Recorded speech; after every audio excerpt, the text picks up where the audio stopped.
Close integration of B dot D L is equal to mu naught I, ऐसे था। ठीक है, तो एम्पियर सर्कुलर लॉ से ये था। अगर ये था तो देखो अब इस बी को बाहर निकाल लेते हैं, बी को बाहर निकाल लेते हैं, तो इंटीग्रेशन तो इस लेंथ का करना है और क्लोज लेंथ तो ये है, तो क्लोज लेंथ तो 2 पाई आर हो जाएगी ना, तो इसका इंटीग्रेशन करेंगे तो 2 पाई आर हो गया। ठीक है, अब ये म्यू नोट आई, और इस वायर में अगर आई करंट फ्लो रहा है, इस वायर में आई करंट फ्लो रहा है, और इसी वायर को हमने बड़ा करके यहाँ पे देखा है ना, तो अगर पूरे वायर में से आई करंट फ्लो रहा है तो अंदर वाला पोर्शन तो देखो इतना है, पूरे वायर का मतलब इस क्रॉस सेक्शन में से आई करंट फ्लो रहा है, तो इसमें से तो कम फ्लो होगा करंट, है ना, कम। तो इसमें से कितना करंट फ्लो रहा है उसको आई डैश मान लिया हमने, आई डैश। और ये आई डैश कैसे आएगा, ये इस तरह से आएगा, हम लेंगे करंट पर यूनिट एरिया, है ना, करंट पर यूनिट एरिया, कि यूनिट एरिया में कितना करंट है।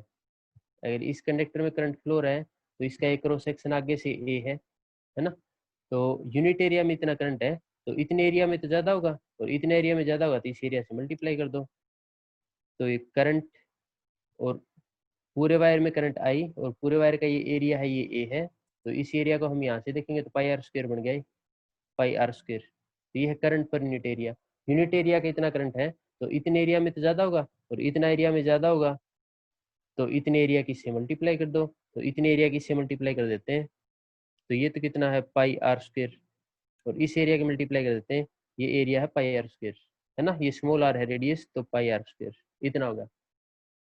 इससे काट दो, ये काट दिया, तो करंट कितना आ गया, आई आर स्क्वायर अपॉन में आर स्क्वायर, इतना करंट आ गया। तो इस एरिया में से इतना करंट फ्लो हो रहा है, अगर पूरे एरिया में से आई करंट फ्लो हो रहा है ना, पूरे एरिया में से, तो इतने एरिया में से इतना, तो इसका मतलब ये यहाँ पे हम करंट पुट करेंगे, उसकी वैल्यू ये पुट करेंगे, तो ये पुट कर देते हैं I r square by r square. ठीक है, अब इसमें जो कटता हो काट लो, स्मॉल आर से स्मॉल आर कट जाएगा, है ना, हमने तो मैग्नेटिक फील्ड निकालना है, बाकी सारे उधर ले जाओ, तो मैग्नेटिक फील्ड निकालना है, क्या बच गया mu naught I, small r से एक आर कट गया तो ऊपर एक आर, 2 पाई नीचे आ जाएगा, तो 2 पाई और नीचे आर है, तो नीचे आर स्क्वायर है, कैपिटल आर स्क्वायर। ये मैग्नेटिक फील्ड आ गया, कहाँ पे आ गया, इनसाइड में, तो इनसाइड का मैग्नेटिक फील्ड है, वायर के इनसाइड में इतना मैग्नेटिक फील्ड होता है। अगर इसी वायर के आउटसाइड में पूछ ले, और आउटसाइड में पूछ ले, वो तो हमने निकाल रखा है, देखो आउटसाइड में आर डिस्टेंस भी हमने निकाल रखा है। फिर भी अगर इसी तरीके से समझना चाहते हो तो देखो अभी दिखाते हैं, ये वायर है, इस एक्सिस से आर डिस्टेंस पे, है ना, आर डिस्टेंस पे हो, आर ग्रेटर देन रेडियस है, तो इसकी रेडियस तो ये आर है, तो इससे बड़े डिस्टेंस पे यहाँ पे निकालना, तो फिर क्लोज लूप ले लो, एक क्लोज लूप, है ना, क्लोज लूप ले लो, तो ये अप्लाई कर दो, ये अप्लाई करेंगे तो बी की जगह तो बी आएगा, और डीएल का मतलब क्लोज लेंथ, ये क्लोज लेंथ, ये 2 पाई आर, तो ये close length 2 pi r is equal to mu naught I, mu naught, और इस क्रॉस सेक्शन में से, या फिर इस वायर में से आई करंट था ना, तो इस क्रॉस सेक्शन में से आई था, मतलब पूरे वायर में से, तो पूरे वायर में से तो आई करंट है, तो इस पूरे क्रॉस सेक्शन में कितना करंट है, इसमें भी तो वही आई करंट है ना, इसमें भी आई करंट है, लेकिन इसमें हमने अंदर लिया था तो कुछ करंट बाहर रह गया था बाहर, तो यहाँ पे वो आई करंट नहीं था, यहाँ पे कुछ और था, वो हमने निकाल लिया था। तो इसका मतलब अगर हम बाहर देखेंगे तो अंदर तो जो करंट फ्लो रहा था वही है, तो वही सेम करंट आई है, तो आई ही रहेगा। बी निकालना है, इसको इधर ले जाओ, बी निकालना है, इसको इधर ले जाएंगे, तो म्यू नोट आई अपन में 2 पाई आर, ये आ गया मैग्नेटिक फील्ड, है ना, तो आउटसाइड में मैग्नेटिक फील्ड ये है, इनसाइड में ये है। फिर इनका ग्राफ बनाना आ जाता है, क्योंकि एमसीक्यू क्वेश्चन है, क्या पता इनका ग्राफ दे दे, बताओ कौन सा ग्राफ है, तो हम ग्राफ ऐसे देखेंगे, किस किस का ग्राफ, मैग्नेटिक फील्ड का और डिस्टेंस का, है ना, इसका ग्राफ बनाना आ जाएगा, कि इस कंडक्टर की एक्सिस से डिस्टेंस बाहर की तरफ इंक्रीज होता जाएगा ना, तो मैग्नेटिक फील्ड में क्या वेरिएशन आएंगी, तो यहाँ से यहाँ तक जाएंगे तो इनसाइड है, और इससे बाहर जाएंगे तो आउटसाइड है, तो यहाँ से यहाँ तक जाएंगे तो इनसाइड, और यहाँ से यहाँ तक जाएंगे तो देखो ये तो कैपिटल आर है, ये तो कैपिटल आर है ना, तो कैपिटल आर यहाँ तक बना लेते हैं, 0 से आर, तो ये 0 और ये इतना आर है, ठीक है ना, तो यहाँ से यहाँ तक जाएंगे तो इनसाइड है, और इनसाइड में है तो देख लो फिर यहाँ पे, अगर इनसाइड में मैग्नेटिक फील्ड तो इस आर के डायरेक्टली प्रोपोर्शनल है, मैग्नेटिक फील्ड तो डिस्टेंस के डायरेक्टली प्रोपोर्शनल, क्योंकि ये डिस्टेंस यहाँ से इंक्रीज हो रहा है ना, और यहाँ तक ये कैपिटल आर है, तो ये डिस्टेंस स्मॉल आर ही है, यहाँ पे भी स्मॉल आर है, यहाँ पे भी स्मॉल आर है, यहाँ पे स्मॉल आर की वैल्यू कैपिटल आर पुट कर सकते हैं, तो स्मॉल आर के डायरेक्टली प्रोपोर्शनल है, तो डायरेक्टली प्रोपोर्शनल यहाँ तक है, तो यहाँ तक का ग्राफ तो स्ट्रेट लाइन, डायरेक्टली प्रोपोर्शनल का ग्राफ स्ट्रेट लाइन। और यहाँ से आगे जाएंगे तो आउटसाइड होगा, और आउटसाइड का तो ये होगा, तो आउटसाइड में तो आर हो इनवर्सली प्रोपोर्शनल है, तो इनवर्सली प्रोपोर्शनल का ग्राफ इस तरह से, तो ये ग्राफ बनेगा। ग्राफ भी बनाना आ सकता है 1 मार्क्स में, तो एमसीक्यू क्वेश्चन की भी साथ के साथ प्रैक्टिस करोगे, जो हमने रिजल्ट निकाले ना इन पे क्वेश्चन बन जाएंगे। ठीक है, तो नेक्स्ट टॉपिक पे चलते हैं। ये इंपॉर्टेंट क्वेश्चन है, मैंने नोटबुक में नोट करवा रखा है, ये टॉपिक नहीं है, डेरिवेशन नहीं है, एम्पियर सर्किट लॉ था ना, उसी बेस पे क्वेश्चन बना दिया है। ठीक है, तो आगे पढ़ते हैं। देखो फिर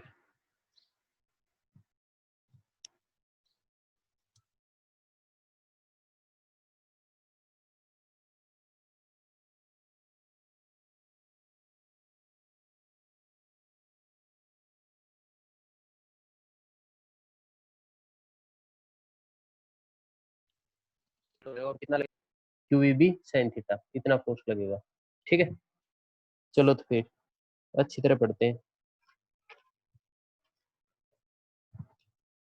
motion of charge particle in magnetic field.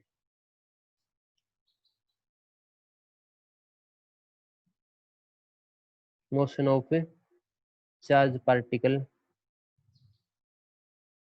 In magnetic field, ये पढ़ने जा रहे हैं। चलो देखो फिर, चार्ज पार्टिकल मैग्नेटिक फील्ड में जाएगा ना, तो उस पर इतना फोर्स लगेगा, QEB sin थीटा, इतना फोर्स लगेगा। तो फर्स्ट केस लेते हैं कि चार्ज पार्टिकल है ना, वो मैग्नेटिक फील्ड की डायरेक्शन में एंटर करता है।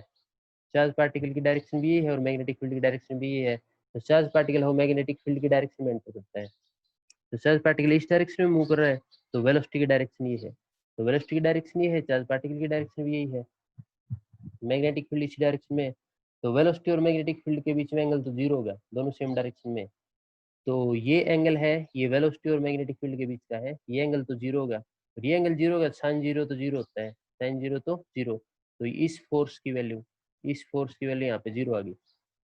अगर if charge particle enters in the direction of magnetic field then it experience force zero, इस पे जीरो फोर्स लगेगा मैग्नेटिक फील्ड की तरफ से। अगर मैग्नेटिक फील्ड इस पे कोई फोर्स ही नहीं लगाएगा, तो जिस डायरेक्शन में चल रहा है उसी डायरेक्शन में चलता रहेगा, it will move in its original direction. ठीक है, तो अगर सेम डायरेक्शन में एंटर करता है तो इसके पास पे कोई फर्क नहीं पड़ेगा, स्ट्रेट लाइन में ही मूव करेगा। दूसरा, मैग्नेटिक फील्ड से अगर परपेंडिकुलर एंटर करता है, तो मैग्नेटिक फील्ड ऐसे है, और मैग्नेटिक फील्ड से अगर परपेंडिकुलर एंटर करता है, तो वेलोसिटी की डायरेक्शन ये होगी। अब चार्ज पार्टिकल इस डायरेक्शन में जा रहा है, परपेंडिकुलर, परपेंडिकुलर एंटर करता है, तो यहाँ पे थीटा 90 पुट कर देंगे, तो साइन 90 तो 1 होता है, तो फोर्स का फॉर्मूला QEB आ गया, तो यहाँ पे फोर्स का फॉर्मूला QVB आ गया। ठीक है, तो मैग्नेटिक फील्ड की डायरेक्शन में जाएगा तो फोर्स जीरो लगेगा, वो उसी लाइन में चलता रहेगा, और जब भी चार्ज पार्टिकल मैग्नेटिक फील्ड से परपेंडिकुलर एंटर करता है, तो उसका फोर्स इतना आ जाएगा, और इतना फोर्स लगेगा ना कि मैग्नेटिक फील्ड इस डायरेक्शन में है, वेलोसिटी इस डायरेक्शन में है, तो इस केस में सर्कुलर पाथ फॉलो करेगा, सर्कुलर, ये ऐसे नहीं जाता रहेगा। इसमें हमने देखा था कि उस पर जीरो फोर्स लगेगा तो स्ट्रेट ही चलता रहेगा, यहाँ पे स्ट्रेट ही चलता नहीं लगेगा रहेगा, इस पे फोर्स लगेगा इतना, और ये फोर्स लगने की वजह से सर्कुलर पाथ फॉलो करेगा, तो यहाँ पे जो भी पाथ फॉलो कर रहा था वो स्ट्रेट लाइन था, और यहाँ पे सर्कुलर। मैग्नेटिक फील्ड में जब भी चार्ज पार्टिकल परपेंडिकुलरली एंटर करता है तो सर्कुलर पाथ फॉलो करेगा, ध्यान रखना है। थर्ड, कि ये तो जीरो एंगल था, ये 90 एंगल था, जीरो और 90 को छोड़ के किसी और एंगल से एंटर करता है, तो किसी और एंगल से एंटर करता तो एट एनी एंगल, किसी भी एंगल से एंटर करता है, और किसी भी एंगल से एंटर करता है तो कौन सा पाथ फॉलो करेगा, इलिप्टिकल, याद रखना हमने, इलिप्टिकल पाथ फॉलो करेगा। और किसी और एंगल से एंटर करता है, वो एंगल मान लो 30 है, 45 है, 60 है, तो यहाँ पे पुट कर दो, उसी हिसाब से वैल्यू आ जाएगी, है ना। तो किसी और एंगल से एंटर करता है, तो उस एंगल को हमने थीटा मान लिया, थीटा का मतलब कुछ भी हो सकता है, 30, 45, तो फिर फोर्स का फॉर्मूला ये एज इट इज आ जाएगा, QEB sin थीटा, फोर्स का फॉर्मूला है एज इट इज। तो if charge particle enters magnetic field at any angle, at any angle other than 0 and 90, then it will follow elliptical path, If charge particle enter perpendicular to magnetic field, then it will follow circular path. If charge particle enters in the same direction of magnetic field, then it will move in its original direction. ठीक है, तो ये थे motion of charge particle in magnetic field. ठीक है, आगे देखते हैं। नेक्स्ट इसमें वेलोसिटी सिलेक्टर आता है। वेलोसिटी सिलेक्टर, देखो क्या है वेलोसिटी सिलेक्टर। वेलोसिटी सिलेक्टर ये है कि एक रीजन है जिसके अंदर मैग्नेटिक फील्ड भी है और इलेक्ट्रिक फील्ड भी है। तो एक रीजन दे रखा है जिसमें इस तरह से दे दिया, क्रॉस का मतलब कौन बताएगा? क्रॉस का मतलब यहाँ पे बी लिखा हुआ और साथ में लिखा हुआ क्रॉस, हैंडेज करो, कौन बताएगा? बी के साथ में क्रॉस लगा रखा हो तो इसका मतलब क्या है? यस नूरन, ठीक है। यस नूरन के अलावा कोई और भी हैंडेज करेगा? ठीक है, तो दोनों को पता है। क्रॉस का मतलब मैग्नेटिक फील्ड इनसाइड, बाकी सुन लो ध्यान से। क्रॉस का मतलब मैग्नेटिक फील्ड इनसाइड, और कहीं पे ऐसा सर्कल लगा के डॉट लिख दो और बी लिखा हो, इसका मतलब मैग्नेटिक फील्ड आउटसाइड। तो ये आउटसाइड को रिप्रेजेंट करता है और ये इनसाइड को। यहाँ पे मैग्नेटिक फील्ड इनसाइड है। यहाँ पे प्लेट दे दी है ना, चार्ज की प्लेट दे दी, और चार्ज की अगर प्लेट दे दी तो इस प्लेट पे पॉजिटिव चार्ज दे दिया, ठीक है, और इस प्लेट पे नेगेटिव चार्ज दे दिया, नेगेटिव चार्ज, और पॉजिटिव नेगेटिव चार्ज दे दिया। तो यहाँ पे इलेक्ट्रिक फील्ड भी है। देखो मैग्नेटिक फील्ड तो पहले से प्रेजेंट था, तो यहाँ पे इलेक्ट्रिक फील्ड भी है। इलेक्ट्रिक फील्ड तो पॉजिटिव से नेगेटिव की तरफ जाता है, इलेक्ट्रिक फील्ड तो पॉजिटिव से नेगेटिव की तरफ, तो इलेक्ट्रिक फील्ड की डायरेक्शन ये है। वेलोसिटी सिलेक्टर ये कहता है कि यहाँ पे एक चार्ज पार्टिकल अगर एंटर करता है, इस इलेक्ट्रिक फील्ड से परपेंडिकुलर डायरेक्शन में एंटर करता है कोई भी चार्ज पार्टिकल, तो वो चार्ज पार्टिकल का ये एक बीम है, बीम ऑफ चार्ज पार्टिकल, कि बहुत सारे चार्ज पार्टिकल आ रहे हैं, मैग्नेटिक फील्ड के भी परपेंडिकुलर है, इलेक्ट्रिक फील्ड के भी परपेंडिकुलर। तो यहाँ पर कुछ चार्ज पार्टिकल है वो स्ट्रेट चले जाएंगे, कुछ चार्ज पार्टिकल इधर चले जाएंगे, कुछ चार्ज पार्टिकल इधर चले जाएंगे, ऐसा होगा। कुछ चार्ज पार्टिकल इधर, कुछ इधर, कुछ स्ट्रेट चले जाएंगे, स्ट्रेट। तो वेलोसिटी सिलेक्टर क्या करता है? वेलोसिटी सिलेक्टर ऐसे चार्ज पार्टिकल को सिलेक्ट करता है जो बिल्कुल स्ट्रेट जाते हैं, और बिल्कुल स्ट्रेट जाएंगे, इसका मतलब क्या हुआ? इसका मतलब ये हुआ, जो चार्ज चार्ज पार्टिकल नीचे की तरफ आ रहे हैं ना, तो नीचे की तरफ तो इलेक्ट्रिक फील्ड है, तो इलेक्ट्रिक फील्ड का फोर्स नीचे की तरफ लेके आ रहा है चार्ज पार्टिकल को, तो इलेक्ट्रिक फील्ड का फोर्स है वो तो नीचे की तरफ लेके जा रहा है। जो चार्ज पार्टिकल ऊपर की तरफ जा रहे हैं उनको मैग्नेटिक फील्ड का फोर्स लेके जा रहा है। तो हमने पढ़ा था कि जब भी चार्ज पार्टिकल इलेक्ट्रिक फील्ड या मैग्नेटिक फील्ड में जाएगा तो उस पर लो रेंज फोर्स लगेगा। तो इन्हीं फोर्स की वजह से कुछ चार्ज पार्टिकल ऊपर गए, कुछ नीचे गए। ये चार्ज पार्टिकल वो हैं जिन पे मैग्नेटिक फोर्स ज्यादा लग रहा है, कुछ चार्ज पार्टिकल वो जिन पे इलेक्ट्रिक लोरेंज फोर्स ज्यादा लग रहा है, लेकिन कुछ चार्ज पार्टिकल स्ट्रेट जा रहे हैं। इसका मतलब इन पे जितना ऊपर की तरफ फोर्स लग रहा है ना, उतना ही नीचे की तरफ लग रहा है। इक्वल फोर्स लग रहा है तभी तो बीच में जा रहे हैं, अगर ऊपर ज्यादा होता तो ऊपर चले जाते। तो कुछ चार्ज पार्टिकल स्ट्रेट पास हो रहे हैं, तो वेलोसिटी सिलेक्टर एक ऐसा अरेंजमेंट है जो ऐसे चार्ज पार्टिकल को सिलेक्ट करता है जो स्ट्रेट पास करते हैं, स्ट्रेट। और स्ट्रेट पास कब करेंगे? जितना नीचे फोर्स लग रहा है उतना ही ऊपर लग रहा है तो स्ट्रेट पास करेंगे। तो नीचे फोर्स कौन लगाएगा? इलेक्ट्रिक फील्ड, और इलेक्ट्रिक फील्ड का फोर्स हमने पढ़ा था क्यू होता है। और ऊपर फोर्स कौन लगाएगा? मैग्नेटिक फील्ड, और मैग्नेटिक फील्ड का फोर्स हमने पढ़ रखा है क्यू बी साइन थीटा, और थीटा यहाँ पे 90 है ना, 90 के एंगल सेंटर किया है। ये चार्ज पार्टिकल मैग्नेटिक फील्ड से 90, क्योंकि मैग्नेटिक फील्ड तो इन साइड में है और चार्ज पार्टिकल ऐसे है तो 90 डिग्री, साइन 91 होता है। तो v नहीं q कट जाएगा, q से q कैंसिल हो जाएगा, q से q cancel, v as it is है, v कैंसिल नहीं है। तो यहाँ से हम v निकाल सकते हैं, साइन 91 होगा, v निकाल सकते हैं, b को इधर ले जाओ, तो e upon b is equal to v। यहाँ पे e बच गया, यहाँ पे b बच गया, v निकालना हमने, साइन 91 होता है। तो इतना आ गया कि जो भी पार्टिकल यहाँ से अनडिफ्लेक्टेड पास होंगे, स्ट्रेट पास होंगे, उन पार्टिकल की वेलोसिटी कितनी होगी? e by B. जितना इलेक्ट्रिक फील्ड है, जितना मैग्नेटिक फील्ड है, उनसे डिवाइड कर दो। तो ये वेलोसिटी सिलेक्टर ऐसे चार्ज पार्टिकल को सिलेक्ट करता है जो स्ट्रेट पास होते हैं, और इन सिलेक्टेड पार्टिकल की वेलोसिटी इतनी होती है ई बाई बी। तो ये है वेलोसिटी सिलेक्टर। ठीक है, नेक्स्ट पढ़ते हैं, force on a current carrying conductor in magnetic field. ये current carrying conductor magnetic field में रख रखा है, उस पर कितना फोर्स लगेगा? तो चलो देखो फिर निकालते हैं।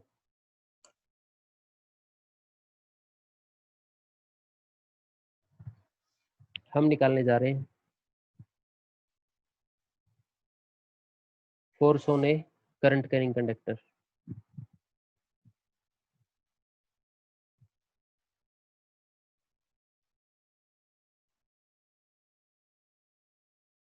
इन मैग्नेटिक फील्ड, बी का मतलब मैग्नेटिक फील्ड, तो force on a current carrying conductor in magnetic field. Magnetic field के अंदर करंट कैरिंग कंडक्टर रखेंगे, उस पर कितना फोर्स लगेगा। अभी हमने देख लिया कि मैग्नेटिक फील्ड के अंदर एक चार्ज पार्टिकल जाएगा ना, तो उस पर मैग्नेटिक लोरेंज फोर्स लगता है क्यू बी साइन थीटा। तो करंट कैरिंग कंडक्टर एक वायर है, उसमें करंट फ्लो हो रहा है, अगर उसको मैग्नेटिक फील्ड में लेके जाएंगे तो उस पर कितना फोर्स लगेगा, हम वो निकालने जा रहे हैं। चलो देखो फिर, हमने मान लिया करंट इस डायरेक्शन में फ्लो हो रहा है, करंट इस डायरेक्शन में, और यहाँ पे मैग्नेटिक फील्ड इस डायरेक्शन में, मैग्नेटिक फील्ड इस डायरेक्शन में है ना, ऐसा मान लिया हमने है। और ये कंडक्टर है, तो इसको समझने के लिए मैं थोड़ा बड़ा बना लेता हूँ। तो ये कंडक्टर तो सिलेंड्रिकल है, और ये कंडक्टर अगर सिलेंड्रिकल है तो ये कंडक्टर ऐसा है ना, ये कंडक्टर ऐसा है, और इस कंडक्टर में से ये आई करंट फ्लो रहा है, तो इस कंडक्टर में से आई करंट फ्लो रहा है। ठीक है, ठीक है। तो हमने ये एक्स एक्सिस ले ली, ये वाई एक्सिस, इसके अलोंग करंट फ्लो रहा है, इसके अलोंग मैग्नेटिक फील्ड है, और जो वायर ये इतना था सिलेंड्रिकली, इसको थोड़ा बड़ा कर लिया हमने, तो वायर अब ये बन गया। ठीक है, तो इसमें करंट अगर इस डायरेक्शन में फ्लो हो रहा है, तो चार्ज पार्टिकल तो अपोजिट डायरेक्शन में फ्लो होंगे, चार्ज पार्टिकल तो अपोजिट डायरेक्शन में हमने पढ़ रखा है। Electron moves opposite in opposite direction to the current, तो इलेक्ट्रॉन इस डायरेक्शन में मूव करेंगे, इसका मतलब इलेक्ट्रॉन मूव कर रहे हैं, मैग्नेटिक फील्ड तो है, इसमें इलेक्ट्रॉन मूव कर रहे हैं, इसका मतलब चार्ज पार्टिकल मूव कर रहे हैं, और चार्ज पार्टिकल जब भी मैग्नेटिक फील्ड में मूव करेंगे तो इन पे तो फोर्स लगता है, तो हमने पढ़ रखा है। तो चार्ज पार्टिकल जब भी मैग्नेटिक फील्ड में मूव करेंगे तो इन पे कितना फोर्स लगता है, q B sine theta. Theta तो 90 है ना, थीटा 90 है, थीटा 90 ले लो, नहीं एक बार 90 रहने दो, सिंपल थीटा रखेंगे, सिंपल थीटा रखो। कौन मूव कर रहा है, इलेक्ट्रॉन, इलेक्ट्रॉन मूव कर रहा है, तो इलेक्ट्रॉन पे चार्ज तो माइनस ई होता है, चार्ज तो माइनस सी। ये थीटा यहाँ से हटाएंगे, थीटा हटाएंगे तो वी क्रॉस बी हो जाएगा, थीटा यहाँ से हटाएंगे, साइन थीटा हटाएंगे तो वी क्रॉस बी, क्रॉस हटाएंगे तो फिर साइन थीटा हो जाएगा, जो भी थीटा दे रखा हो पुट कर लो, है ना। यहाँ पे 90 दे रखा तो 90 पुट कर लो, मैग्नेटिक फील्ड किसी और डायरेक्शन में तो उतना एंगल पुट कर लो। तो इस वायर के अंदर जो भी इलेक्ट्रॉन फ्लो हो रहे हैं, उन इलेक्ट्रॉन पे इतना फोर्स लगेगा। ठीक है, चलो ठीक है, अब आगे निकालते हैं हम। अब हम एन मानते हैं, एन क्या है, number of particle, number of charge particle, तो नंबर ऑफ कौन से ये charge particle per unit volume, इस कंडक्टर की यूनिट वॉल्यूम में इतने पार्टिकल हैं, एन क्या है, number of charge particle per unit volume, unit volume में इतने चार्ज पार्टिकल हैं, और इसकी वॉल्यूम है कितनी, इसका ये एरिया है, इसको ए मान लिया, और इसकी जो लेंथ है ना, इस लेंथ को एल मान लिया, ये एरिया ए है, लेंथ एल है, इसकी वॉल्यूम कितनी है, वॉल्यूम तो एरिया इंटू में लेंथ होती है, तो ये है number of charge particle per unit volume में इतने चार्ज पार्टिकल हैं, तो पूरी वॉल्यूम में तो ज्यादा होंगे, ज्यादा के लिए वॉल्यूम से मल्टीप्लाई कर दो, तो पूरी वॉल्यूम में अगर ज्यादा पार्टिकल होंगे तो इसकी वॉल्यूम से मल्टीप्लाई कर दो, तो वॉल्यूम से मल्टीप्लाई कर दिया, वॉल्यूम तो एरिया इंटू में लेंथ होती है, तो एरिया इंटू में लेंथ हो गया। ठीक है, तो टोटल चार्ज पार्टिकल आ गए, टोटल चार्ज पार्टिकल इतने हैं, स्मॉल एन क्या है, number of charge particle in unit volume, ये यूनिट वॉल्यूम में है, तो पूरी वॉल्यूम में पूरी वॉल्यूम का मल्टीप्लाई कर दिया, तो पूरी वॉल्यूम में ज्यादा होंगे, इतने आ गए। ठीक है, एक इलेक्ट्रॉन चल रहा था तो उस पर इतना फोर्स लग रहा था, एक इलेक्ट्रॉन मूव कर रहा था तो उस पर इतना फोर्स लग रहा था, और इतने चार्ज पार्टिकल है, इलेक्ट्रॉन है, इतने इलेक्ट्रॉन है, तो इन पे तो ज्यादा फोर्स लगेगा, ज्यादा फोर्स लगेगा तो इसकी से मल्टीप्लाई कर दो, तो टोटल फोर्स आ गया, टोटल फोर्स आ गया, एक इलेक्ट्रॉन पे इतना फोर्स, तो इतने इलेक्ट्रॉन पे ज्यादा, ज्यादा के लिए इससे मल्टीप्लाई कर दो, तो इसकी से मल्टीप्लाई कर देते हैं, तो माइनस ई, ये एन ए एल, और ये v cross B, v cross B, इतना ले लिया हमने। ठीक है, आगे देखो, माइनस ई एन ए, इस v को बाहर निकालो, l को अंदर ले जाओ, तो v को बाहर निकाल लिया और l को अंदर ले गए, तो इतना होगा। ठीक है, और यहाँ पे हम देखेंगे कि ये लेंथ है ना, ये तो जीरो होता है, तो लेंथ इस डायरेक्शन में है ना, लेंथ इस डायरेक्शन में, लेंथ इस डायरेक्शन में, और वेलोसिटी चार्ज पार्टिकल की इस डायरेक्शन में, लेंथ की डायरेक्शन ये यहाँ से मेजर करेंगे, जीरो से मेजर करते हैं 1 2 3 4, और चार्ज पार्टिकल की वेलोसिटी ऐसे है, तो लेंथ और वेलोसिटी अपोजिट डायरेक्शन में, तो ये लेंथ और वेलोसिटी अपोजिट डायरेक्शन में है, और अपोजिट डायरेक्शन में तो यहाँ पर भी माइनस आएगा, और यहाँ पर भी माइनस आएगा ना, वो इस माइनस को प्लस कर देगा। यहाँ पर जो माइनस आएगा वो इस माइनस को प्लस कर देगा, तो ये प्लस होगा। और ये अगर प्लस होगा तो हमने ड्रिफ्ट वेलोसिटी में पढ़ रखा है। ड्रिफ्ट वेलोसिटी में क्या पढ़ रखा है कि करंट कितना होता है, n e A v d, ये ड्रिफ्ट वेलोसिटी ही है। ये चार्ज पार्टिकल मूव कर रहे हैं ना, उनकी वेलोसिटी है, तो ये ड्रिफ्ट वेलोसिटी है।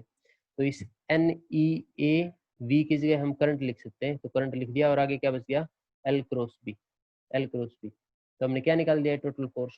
किस पे निकाल दिया टोटल फोर्स, इस वायर पे निकाल दिया हमने, कि करंट कैरिंग वायर को फोर्स होने current carrying conductor, current carrying conductor को मैग्नेटिक फील्ड में रखेंगे तो उस पर इतना फोर्स लगेगा।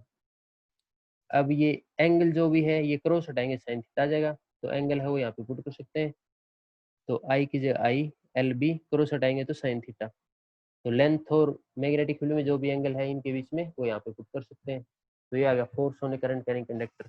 कैसे निकाला फिर सुन लो। कंडक्टर के अंदर चार्ज पार्टिकल मूव करते हैं, और चार्ज पार्टिकल को मैग्नेटिक फील्ड में रखते हैं, तो उन पे ये फोर्स लगता है ना। ये चार्ज किसका, इलेक्ट्रॉन का, तो माइनस ई लिख दिया। ये एक इलेक्ट्रॉन पे चार्ज इतना फोर्स लग रहा है, तो इसमें टोटल इलेक्ट्रॉन निकाल लिए, तो टोटल इलेक्ट्रॉन इतने हैं। ये है यूनिट वॉल्यूम के इलेक्ट्रॉन, और पूरी वॉल्यूम में ज्यादा होंगे तो ज्यादा के लिए वॉल्यूम की मल्टीप्लाई कर दी, वॉल्यूम होता है एरिया इंटू में लेंथ, तो टोटल चार्ज पार्टिकल आ गई। एक चार्ज पार्टिकल पे इतना फोर्स है तो टोटल पे ज्यादा होगा, ज्यादा के लिए इसकी मल्टीप्लाई कर दो, तो टोटल फोर्स आ गया। इसके अंदर ये करंट के इक्वल है, ये एल अंदर ले गए, ये सारा करंट के इक्वल है, ये नहीं, नीचे वाला करंट के इक्वल है, तो यहाँ पे आई लिख दिया, ड्रिफ्ट वेलोसिटी में पढ़ा था हमने। तो ये आ गया force on straight current carrying conductor. किसी को कुछ पूछना हो तो बताओ, या सारे रिवाइज करने हैं, याद करने हैं। चलो फिर आगे चलते हैं। अब हम ये पढ़ेंगे force between parallel current carrying conductor.